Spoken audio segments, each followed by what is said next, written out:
Hello, എല്ലാവർക്കും പുതിയൊരു വീഡിയോയിലേക്ക് സ്വാഗതം. ഇന്നത്തെ വീഡിയോ എന്ന് പറയുന്നത് എണ്ണ കാച്ചുന്ന വീഡിയോ ആണ് കേട്ടോ. ഇത്തവണ ഞാൻ ചെമ്പരത്തിപ്പൂ എണ്ണയാണ് കാച്ചുന്നത്. അപ്പം അതെങ്ങനെയാണെന്നുള്ള ഡീറ്റെയിൽഡ് ആയിട്ട് വീഡിയോ കാണാം. വീഡിയോ ഇഷ്ടപ്പെട്ടാൽ ലൈക്ക് ചെയ്യാനും ഷെയർ ചെയ്യാനും ചാനലൊന്ന് സബ്സ്ക്രൈബ് ചെയ്ത് സപ്പോർട്ട് ചെയ്യാനും മറക്കല്ലേ. ഈ എണ്ണയ്ക്ക് വേണ്ട മെയിൻ ഇൻഗ്രീഡിയൻറ്റ് വന്നിട്ട് ചെമ്പരത്തിപ്പൂവാണ്. ചെമ്പരത്തിപ്പൂ ഒരു 20 എണ്ണം ഞാൻ പറിച്ചു വെച്ചിട്ടുണ്ട്. അതിൻ്റെ ആ ഒരു പച്ച ഒരു ഞെടുപ്പില്ലേ, അത് കളഞ്ഞിട്ട് എടുത്തു വെച്ചിട്ടുള്ളതാണ്. അപ്പോൾ ഇത് മാത്രം ഇട്ടാണ് ഇന്ന് നമ്മൾ എണ്ണ കാച്ചാനായിട്ട് പോകുന്നത്. പിന്നെ ഞാൻ എണ്ണ കാച്ചാനായിട്ട് വെളിച്ചെണ്ണ, ചക്കിലാട്ടിയ വെളിച്ചെണ്ണ മില്ലിൽ നിന്ന് മേടിച്ചതാണ്. അത് ഒരു 1/2 ലിറ്ററാണ് ഇന്ന് കാച്ചിയെടുക്കാനായിട്ട് പോകുന്നത്. അപ്പോൾ ഇന്ന് ചെമ്പരത്തിപ്പൂ ആയതുകൊണ്ട് തന്നെ വേഗം നമുക്ക് എണ്ണ പാകമായി കിട്ടും. അതുകൊണ്ട് തന്നെ തീയൊക്കെ ഒന്ന് കൺട്രോൾ ചെയ്യാൻ വേണ്ടിയിട്ട് ഞാൻ ഇപ്രാവശ്യം ഗ്യാസിലാണ് എണ്ണ കാച്ചുന്നത് കേട്ടോ. അതിനായിട്ടൊരു ഇരുമ്പ് ചീനിച്ചട്ടി അടുപ്പിൽ വെച്ചിട്ടുണ്ട്. ശേഷം നമ്മൾ ഈ 1/2 ലിറ്റർ വെളിച്ചെണ്ണ അതിലേക്ക് ഒഴിച്ചു കൊടുക്കുവാണേ. ഇവിടെ ഒരു തണുപ്പ് കാലാവസ്ഥയല്ലേ, മാത്രമല്ല ഇപ്പോൾ ഒരു മഞ്ഞുകാലം ആ ഒരു സമയമാണ്. അതുകൊണ്ട് മറ്റേ മരുന്നുകളെല്ലാം ഇട്ട് കാച്ചുന്ന എണ്ണ തേക്കുമ്പോൾ എനിക്ക് ചെറിയ ജലദോഷവും തുമ്മലും ഒക്കെ ഇപ്പം വരുന്നുണ്ട്. എന്താണെന്ന് അറിയില്ല. അപ്പം ഞാൻ ഓർത്തു എണ്ണയൊന്ന് മാറി പരീക്ഷിക്കാമെന്ന്. അങ്ങനെയാണ് ചെമ്പരത്തി എണ്ണ കാച്ചാന്ന് തീരുമാനിച്ചത്. ഞാൻ നേരത്തെ ചെമ്പരത്തി എണ്ണ കാച്ചിട്ടുണ്ട്, തേച്ചിട്ടുണ്ട്. അപ്പോൾ എനിക്ക് കുഴപ്പമൊന്നുമില്ല. ഇതിപ്പോൾ വലിയ തണുപ്പില്ലാത്ത എണ്ണ ആയതുകൊണ്ട് പ്രശ്നമില്ല. മറ്റേ നമ്മൾ എണ്ണയ്ക്കകത്ത് ഉലുവയും വെക്കുന്നതുകൊണ്ട്, അത്യാവശ്യം നെല്ലിക്കയൊക്കെ ചേർത്ത് എണ്ണ കാച്ചുന്നതുകൊണ്ട് അത് ഇച്ചിരി തണുപ്പല്ലേ, അതുകൊണ്ടാണ് ഈ എണ്ണ ഇന്ന് കാച്ചുന്നത്. അപ്പം മറ്റെണ്ണ കാച്ചെണ്ണയൊക്കെ തേക്കുമ്പോൾ നീരിറക്കം അല്ലെങ്കിൽ തണുപ്പ് അങ്ങനത്തെ പ്രശ്നമൊക്കെ ഉള്ളവർക്ക് ചെമ്പരത്തിപ്പൂ മാത്രം ഇട്ട് ഇങ്ങനെ എണ്ണ കാച്ചുന്നതായിരിക്കും നല്ലത്. അപ്പോൾ ഞാൻ എണ്ണ ഒഴിച്ച് ജസ്റ്റ് ഒന്ന് ചൂടാകാൻ വേണ്ടി തീ ഒന്ന് കൂട്ടി വെച്ചിട്ടുണ്ട്. ഇനി നമുക്ക് ചെമ്പരത്തിപ്പൂ ഓരോന്നായിട്ട് ഇടാം. ചെമ്പരത്തിപ്പൂ എടുക്കുമ്പോൾ കഴുകി എടുക്കാതിരിക്കാൻ മാക്സിമം ശ്രദ്ധിക്കുക. അതുകൊണ്ട് തന്നെ നല്ല ഫ്രഷ് ആയിട്ടുള്ളതും അഴുക്കൊന്നും ഇല്ലാത്തതുമായിട്ടുള്ള പൂ എടുക്കാനായിട്ട് നോക്കണം കേട്ടോ. അപ്പം എണ്ണ ചെറുതായിട്ടൊന്ന് ചൂടായിട്ടുണ്ട്. ചൂടായപ്പോൾ നമുക്കിനി ഈ പൂക്കളെല്ലാം ഇതിലേക്ക് ഇട്ട് കൊടുക്കാമേ. ഞാൻ ഇതൾ മാത്രമല്ല മൊത്തമായിട്ടാണ് ഇട്ട് കൊടുക്കുന്നത്. ചിലർ ഇതൾ മാത്രമായിട്ടിടും. എങ്ങനെയാണേലും കുഴപ്പമില്ല, നമ്മളുടെ സൗകര്യം അനുസരിച്ച് എങ്ങനെയാണെന്ന് വെച്ചാലും ഇട്ട് കൊടുക്കാവുന്നതാണ്. അപ്പോൾ പൂവെല്ലാം ഞാൻ എണ്ണയിലേക്ക് ഇട്ട് കൊടുത്തു.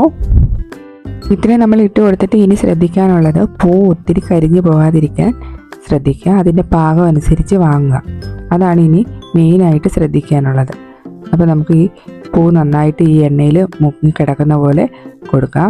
അപ്പോൾ നമ്മൾ ഒഴിച്ചു കഴിയുമ്പോൾ തന്നെ ഇതിൻ്റെ ഒരു കളറ് മാറും. ഒരു മഞ്ഞ കളറായില്ലേ, ഈ മഞ്ഞ കളറ് ഒരു ഗോൾഡൻ കളർ, അതായത് ഒരു കരിഞ്ഞ മഞ്ഞ എന്നൊക്കെ പറയുന്ന പോലെ ആ ഒരു കളറാകുമ്പോഴത്തേക്കാണ് ഇതിൻ്റെ പാകം വരുന്നത്. ഇട്ട് നമ്മൾ ജസ്റ്റ് ഒന്ന് ചൂടാക്കിയപ്പോൾ തന്നെ ചെമ്പരത്തിപ്പൂവിൻ്റെ ആ കളറെല്ലാം മാറി തുടങ്ങി. ഇനി ഇത് പതഞ്ഞ് നന്നായിട്ട് വരും. പത വരുന്നത് അറിയാലോ, ജലാംശം ഉള്ളതുകൊണ്ടാണ് പത വരുന്നത്. അപ്പോൾ ആ പതയൊക്കെ അടങ്ങി ഈ എണ്ണയുടെ കളറൊക്കെ ഒന്ന് മാറി വരുമ്പോഴാണ് ഇതിൻ്റെ ഒരു പാകം അറിയുന്നത്. അതുകൊണ്ട് ഇങ്ങനെ ഇളക്കി കൊടുക്കണം, അല്ലെങ്കിൽ ഒരു ഭാഗം കരിഞ്ഞും ഒരു ഭാഗം കരിയാതെ ഇരിക്കും. അപ്പോൾ അതിന് നമ്മുടെ എണ്ണയുടെ ഗുണത്തെ അത് ബാധിക്കും. അതുകൊണ്ട് തന്നെ നന്നായിട്ട് മിക്സ് ചെയ്ത് കൊടുക്കുക. നമ്മൾ എണ്ണ കാച്ചുമ്പോൾ എന്തൊക്കെ മരുന്ന് ചേർക്കുന്നു എന്നതിലല്ല കാര്യം. അതിൽ മെയിനായിട്ട് വന്നിരിക്കുന്നത് എങ്ങനെ കാച്ചിയെടുക്കുന്നു, അതായത് കരിയാതെ ആ എണ്ണയുടെ ഗുണത്തോടു കൂടി നമുക്കത് പാകം ചെയ്യാനും പിന്നെ നല്ല രീതിയിൽ അത് മുടിയിൽ തേച്ച് കൊടുക്കാനും മുടിയിൽ നിന്ന് അത് പിന്നീട് കഴുകി കളയാനും നോക്കണം. അപ്പോൾ ആ ഈ ഒരു 3 കാര്യത്തിലാണ് നമുക്ക് എണ്ണ കൊണ്ട് മുടിയിൽ ഗുണങ്ങളുണ്ടാകുന്നത്. ഒന്ന് അതിൻ്റെ എണ്ണയുടെ പാകം, ഒന്ന് എണ്ണ തേക്കുന്ന വിധം, ഒന്ന് പിന്നെ തലമുടിയിൽ എണ്ണ കഴുകി കളയുന്ന വിധം. ഇത് 3ഉം ഡിപ്പെൻഡ് ചെയ്തിട്ടാണ് എണ്ണയെന്ന് പറയുന്ന സാധനം നമ്മുടെ ഒരു മുടി വളർച്ചയ്ക്ക് നമ്മളെ സഹായിക്കുന്നത്. അപ്പോൾ ഈ 3 കാര്യങ്ങളാണ് ശ്രദ്ധിക്കേണ്ടത്. ഇപ്പോൾ ചെമ്പരത്തിപ്പൂ ഇല്ല, തുളസിയും എന്താ പറയുക പനിക്കൂർക്കയാണ് എങ്കിലും നമുക്ക് എണ്ണ കാച്ചാവുന്നതാണ്. തുളസി തന്നെ ഇട്ട് കാച്ചാം. പിന്നെ ഞാൻ ഈ മുന്നേ പറഞ്ഞ പോലെ ഉലുവയും ചുമന്നുള്ളി, മൈലാഞ്ചി, കയ്യോന്നി ഇതൊക്കെ ഇട്ട് കാച്ചിയാലും നമ്മൾ അതിൻ്റെ പാകവും ശ്രദ്ധിക്കണം, എണ്ണ തേക്കുന്ന വിധവും ശ്രദ്ധിക്കണം, എണ്ണ കഴുകി കളയുന്ന വിധവും ശ്രദ്ധിക്കണം. ഞാനിപ്പം ഈ പൂവിട്ട് ഇങ്ങനെ ഇളക്കാൻ തുടങ്ങിയിട്ട് ഏകദേശം ഒരു 7 മിനിറ്റ് ആയിട്ടുണ്ട്. 7 മിനിറ്റ് എന്ന് പറയുന്നത് ഞാൻ തീ ഏറ്റവും കുറച്ചിട്ടാണ് ഇത് ഇങ്ങനെ ചെയ്തെടുക്കുന്നത്, ഇളക്കി കൊടുക്കുന്നത്. ഇപ്പോൾ ഒരു 7 മിനിറ്റ് ആയിട്ടുണ്ട്. ഏകദേശം ആ എണ്ണയുടെ ഒരു കളറ് ചെറുതായിട്ട് ആ മഞ്ഞ കളർ ഒന്ന് മാറിയിട്ടുണ്ട്. ഇപ്പം വന്നിട്ട് 9 മിനിറ്റൊക്കെ ആയപ്പോഴത്തേക്കാണ് ഈ ഒരു രീതിയിലേക്ക് ആ പൂ വന്നത് കേട്ടോ. അപ്പോൾ ഞാൻ ഇപ്പം നമ്മൾക്ക് നോക്കിയാലും പത വരുന്നുണ്ട്. ആ യെല്ലോ കളറ് ഇച്ചിരി ഒന്ന് മാറിയിട്ടുണ്ട്. അപ്പം ഇനി ഈ ഇച്ചിരൂടെ പതയുള്ളത് ഒന്ന് അടങ്ങണം, അതാണ് അതിൻ്റെ ഒരു പാകം എന്ന് പറയുന്നത്. പിന്നെ പറയുന്നത് നമ്മൾ ഈ ചേർത്ത ഇൻഗ്രീഡിയൻറ്റ് നമ്മൾ കയ്യിലെടുത്തിട്ട് ഒന്ന് പൊടിച്ച് നോക്കുമ്പോൾ ഇങ്ങനെ തരി പോലെ വരണം, അതായത് കറുമുറ ആ ഒരു ഇതിലേക്ക് വരണം. അതാണ് അതിൻ്റെ എണ്ണയുടെ പാകം നോക്കുന്ന മറ്റൊരു വിധം. ഇതൊന്ന് നന്നായിട്ട് ഇളക്കി നല്ല മിക്സായിട്ട് ഈ പതയെല്ലാം ഒന്ന് അടങ്ങണം, അതുവരെ നമുക്കൊന്ന് നന്നായിട്ട് മിക്സ് ചെയ്ത് കൊടുക്കാം. നമ്മളുടെ ഹെയർ കെയറിൽ നമ്മൾ ഈ എണ്ണ മാത്രം കാച്ചിയത് കൊണ്ട് നമ്മളുടെ മുടി നല്ല രീതിക്ക് വളരുമെന്നോ അല്ലെങ്കിൽ നല്ല ആരോഗ്യത്തോടെ ഇരിക്കുമെന്നോ ഒന്നും പറയാനായിട്ട് പറ്റില്ല. എണ്ണ തേക്കുക അല്ലെങ്കിൽ എണ്ണ കാച്ചി തേക്കുക എന്നുള്ളത് നമ്മളുടെ മുടിയുടെ സംരക്ഷണത്തെ സംബന്ധിച്ചിടത്തോളം ഒരു വഴി മാത്രമാണ്. ഈ എണ്ണ തേക്കലല്ലാതെ ഉള്ള കാര്യങ്ങൾ വന്നിട്ട് ഒന്ന് നമ്മുടെ ഭക്ഷണ രീതിയാണ്. മുടിക്ക് ആവശ്യമായിട്ടുള്ള പ്രോട്ടീനൊക്കെ നമ്മളുടെ ഭക്ഷണത്തിൽ നിന്ന് കിട്ടണം. അപ്പം നമ്മൾ ഭക്ഷണം ശ്രദ്ധിക്കണം. പിന്നെ ധാരാളം വെള്ളം കുടിക്കണം. മുടി പൊട്ടിപ്പോകാതെ വരൾച്ച ഉണ്ടാവാതെ ഇരിക്കാനൊക്കെ ആയിട്ട് നന്നായിട്ട് വെള്ളം കുടിക്കുക. പിന്നെ വന്നിട്ട് എന്താ, നമ്മളുടെ ആരോഗ്യം, നമുക്ക് എന്തെങ്കിലും അസുഖങ്ങളോ അങ്ങനെ കാര്യങ്ങളോ ഒന്നും ഇല്ല എന്നുള്ളത് നമ്മളുടെ മുടിയുടെ വളർച്ചയെ ഡിപ്പെൻഡ് ചെയ്യുന്ന കാര്യങ്ങളാണ്. അപ്പം നമ്മുടെ എണ്ണ ഏകദേശം പാകമായിട്ടുണ്ട്. അപ്പോൾ അതേ അടങ്ങിയപ്പോൾ ഞാൻ ഗ്യാസ് ഓഫ് ചെയ്തു. ഇനി ഇത് നന്നായിട്ട് തണുക്കണം.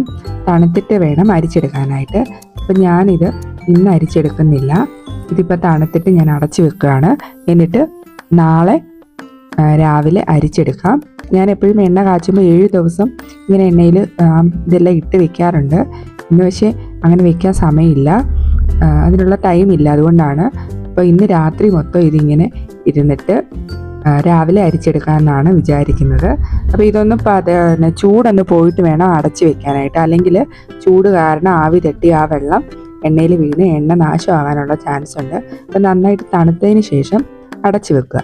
അടച്ചു വെച്ച് നാളെ രാവിലെ ഇത് ഒരു തുണി ഉപയോഗിച്ചോ അല്ലെങ്കിൽ അരിപ്പ ഉപയോഗിച്ചോ അരിച്ചെടുക്കണം. അരിച്ചെടുത്തിട്ട് ഞാൻ ഏത് കുപ്പിയിലാണോ എണ്ണ മേടിച്ചത് ആ കുപ്പിയിലോട്ട് തന്നെ തിരിച്ച് ഒഴിച്ചു വെക്കാനായിട്ടാണ് പോകുന്നത്. ചെമ്പരത്തിപ്പൂ ഇട്ട് കാച്ചിയാലും തണുപ്പ് പ്രശ്നമാകുന്നുള്ളവർക്ക് ഒരു 5-6 കുരുമുളക് ഇതിലേക്ക് ചേർത്ത് കൊടുക്കാവുന്നതാണ് കേട്ടോ. അപ്പോൾ ആ വാങ്ങുന്നതിന് മുമ്പ് അത് ചേർത്ത് കൊടുക്കാം. ഞാനത് പറയാൻ വിട്ടുപോയിട്ടുണ്ട്. അപ്പോൾ എനിക്കിതിൻ്റെ തണുപ്പ് പ്രശ്നമില്ലാത്തതുകൊണ്ട് ഞാൻ കുരുമുളക് ചേർക്കുന്നില്ല. കുരുമുളക് ചേർത്ത് കൊടുക്കുന്നത് ആ തണുപ്പിൻ്റെ പ്രശ്നത്തിന് ഒരു പരിഹാരമാവും. അപ്പോൾ ഇതാ നമ്മുടെ എണ്ണ നന്നായിട്ട് തണുത്തിട്ടുണ്ട്. ഈ ഒരു കളറാണ്, അതായത് ഒരു ഗോൾഡൻ കളറാണ് നമ്മളുടെ കാച്ചെണ്ണയ്ക്ക് വരേണ്ടത്. അപ്പോൾ ഈ ഒരു പാകം ആകുമ്പോഴത്തേക്ക് മാക്സിമം നമ്മൾ അടുപ്പിൽ നിന്ന് ഇറക്കുകയോ അല്ലെങ്കിൽ തീ ഓഫാക്കുകയോ ചെയ്യാനായിട്ട് പറ്റണം. അതാണ് കറക്റ്റ് പാകം. അപ്പോൾ ഇനി നമ്മളിത് നന്നായിട്ട് തണുത്തിട്ടുണ്ട്. നമ്മളിത് അടച്ച് വെക്കാനായിട്ട് പോവാണേ. ഒരു രാത്രി ഇങ്ങനെ അടച്ച് വെക്കുന്നത് എന്തിനാണെന്ന് വെച്ചാൽ ഇനി അതിൻ്റെ സത്തുകളൊക്കെ ഇനി എണ്ണയിലേക്ക് പിടിക്കാനാണെങ്കിൽ പിടിച്ചോട്ടെ എന്ന് വിചാരിച്ചാണ് ഒരു രാത്രി വെക്കാമെന്ന് വിചാരിച്ചത്. ഞാനിതിപ്പം പത്തനംതിട്ടയിൽ വന്നപ്പോഴാണ് എണ്ണ കാച്ചുന്നത്. അപ്പോൾ നാളെ നമുക്ക് ഇടുക്കിക്ക് തിരിച്ചു പോകണം. അതുകൊണ്ട് തന്നെ ഒരു ദിവസം ഒരു രാത്രി മാത്രമേ ഞാൻ വെക്കുന്നുള്ളൂ. പിറ്റേ ദിവസം നമ്മൾ എണ്ണ എടുക്കുമ്പോൾ ഇങ്ങനെയാണ് കാണുന്നത്.